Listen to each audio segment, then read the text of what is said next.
Hi guys! So I found these Mocha Oreos the other day at Target and I had to have them. I love trying all the different flavors of Oreos when they come out, so these were no different. I had to have them. And I knew instantly what I was going to make with them. I was going to make a chocolate cake with mocha frosting, and I was going to incorporate the Oreos into the cake as well as decorate the top with them. And this is sort of a simple decorating style. It's sort of my go-to style. You don't have to think about it. It's really easy. You don't really need any skills to do it. I promise you, it's so simple. Everyone can do this. So let's just get right into it. So I already made my batter for my chocolate cake. You can use a box cake mix, you can use your own recipe, or I have made a video with my favorite milk chocolate cake recipe, which is the one that I'm using now. You can use whatever chocolate cake you want to use, or you can use some other flavor.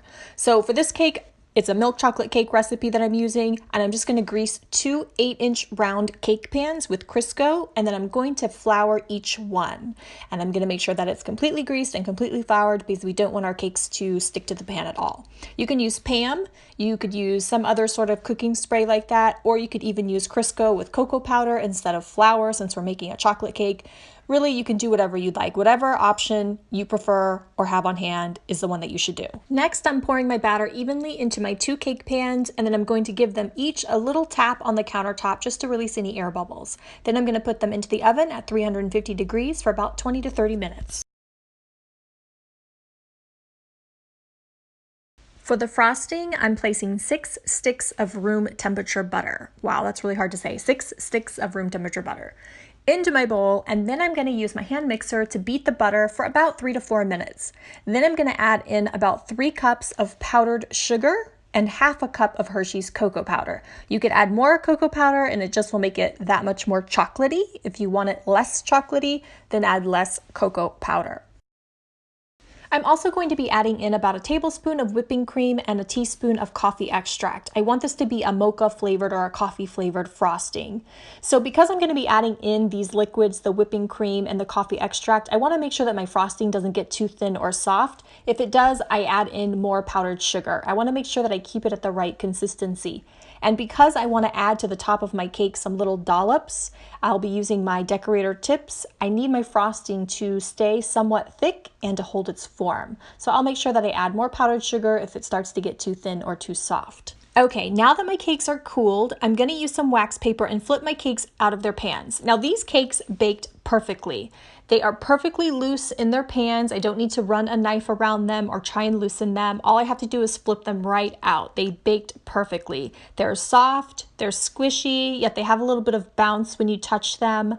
They didn't bake up too high in the middle and create that weird dome. They didn't sink in the middle. They don't have any burnt edges, nothing. They are absolutely perfect. So I won't be cutting or leveling these cakes at all. I'm just going to be using them right as they are.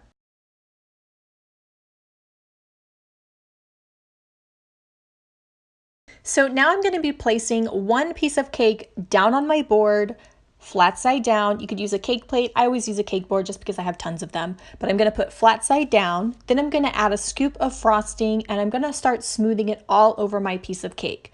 Now, I always like to get my middle layer of frosting nice and smooth and pretty and level. It's so not necessary. It's just a weird little quirk of mine. I have to have it perfect and pretty. I don't know why. You could just slop some on there and then put your next layer on. It's fine. But I always take it an extra step and make sure it's perfect and neat and smooth and all level. Now I'm taking a few of my Mocha Oreos and I'm chopping them up. Then I'm going to add these chopped up pieces onto the frosting that I just smoothed down on my piece of cake. And I'll add as many of these chopped Oreos as I like, trying to keep it sort of even and neat and pressing them into the frosting with my fingers.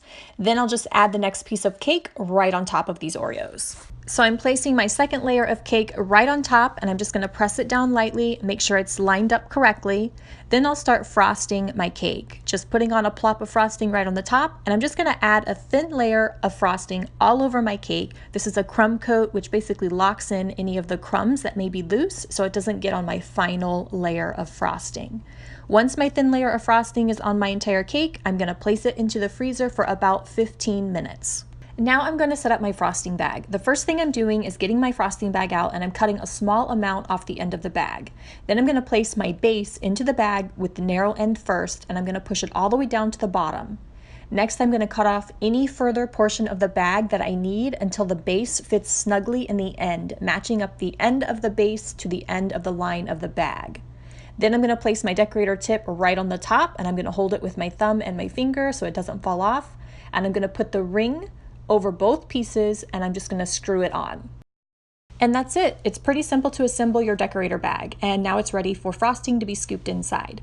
Now I'm using a Wilton 2D tip. It's one of my favorite tips to use. I use it the most out of all of them, and it looks just like this.